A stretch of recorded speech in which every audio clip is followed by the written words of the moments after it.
see, I don't really know where people get this idea that you don't have to use your reasoning to know God. I don't really know the idea.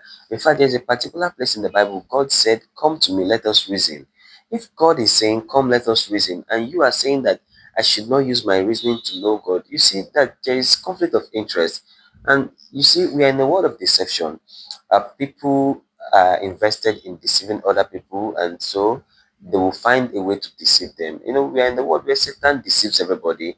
And how does Satan achieve this? Satan simply achieves this because it gets people not to think. It gives them distraction, and it creates false prophet that will tell them not to think about those things they are saying. I was listening to a particular preacher one time. He was going to lie. He was going to lie, and he says before he starts, he says that I know you people will not believe, and then he starts to talk. And then at the point in he got to understand that what he's saying is stupid. And then he said that you don't the things of spirituality, you don't have to think about them, you don't have to use your reasoning, just have to believe them, just have to trust by faith. You know, and because people have been able to convince other people not to use their reasoning to know God, to study the Bible, they've sipped so many stupid things, so many silly things into the faith of Christ.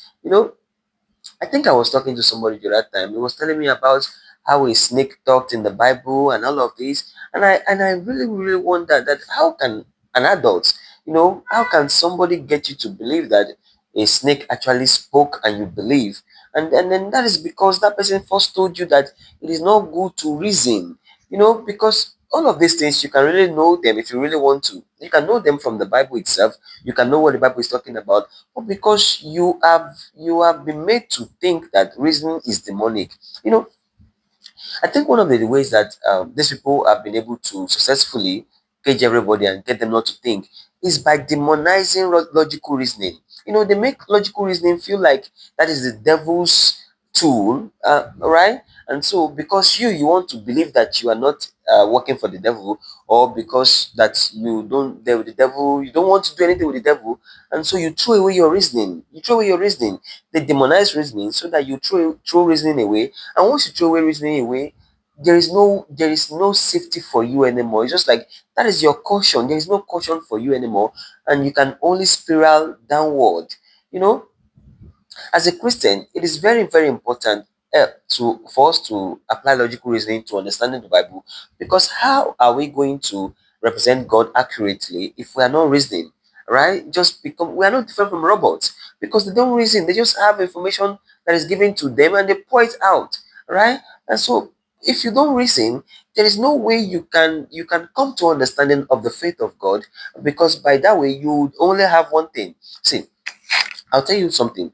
In the Bible, God says to not reason the way men do, and because of one reason, men don't actually think critically, right? Men apply common sense to their lifestyle, right? Everything men do is based on common sense, and this is usually emotional or cultural, and that's why God is telling them not to do things the way men do or think how men do.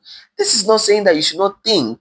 It's just telling you not to think it the way men do, because men don't actually think. They apply common sense, which is also logical, but is a kind of logic that is poor and not sound.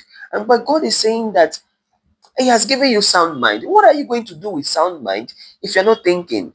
Right? And so it is shameful that as a Christian and you claim to have a sound mind and you are not going to think with it, then why do you have it? Right? Why do you need a sound mind if you're not going to think with it? The purpose of a sound mind is for you to reason sound thing. Like think about things logically. That's why you have a sound mind. And so if you're not going to use that sound mind for knowing God or for understanding the scripture, why do you have it?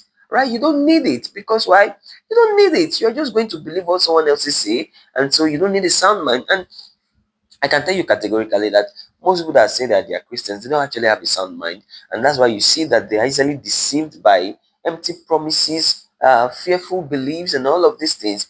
As a Christian, you are not supposed to have those things anymore, because you do not have the spirit of fear that controls common sense. Yeah, common sense is controlled by fear, right? And so if you don't have the spirit of fear, you will not be applying common sense anymore. You have a sound mind that can think critically, and that is the kind of mind that can come to understanding of God's truth. All right. So believe me, anybody that tells you that you should not use common sense, they don't like you. They don't want you to know God. They don't want you to grow spiritually, right? Because see, there are only two kinds of people that can tell you not to apply reasoning to knowing God. And the first kind of person is a very stupid person that does not have the capacity for logical reasoning, and so it doesn't want you because it doesn't have it, right? And so you using it is makes him feel bad, makes him feel less of himself. So it doesn't want you to use it, and so it's going to demonize logical reasoning so that you don't use it, right? And that way it can be able to tell you things from his unthinking mind, and you are going to believe, right? And so how can it deceive? How can it get you to hear when he knows obviously that you can think better than him, right? Look at the Christendom. Many preachers, they cannot even think. Some of them are not even educated, right? And they are reading the Bible. How are you going to read the Bible that's written in English language without education, right? And so this kind of person is going to come to you and explain to you what he doesn't really understand, and then he wants to get you to believe it. And so he's going to tell you, he's going to demonize logic. He's going to demonize logical reasoning so that you cannot use it. And once you cannot use it, he tells you things from his own mind. And that is how they've been able to capture everybody's mind. They've been able to capture everybody, get them not to think, and get them to do things the way they tell them, right?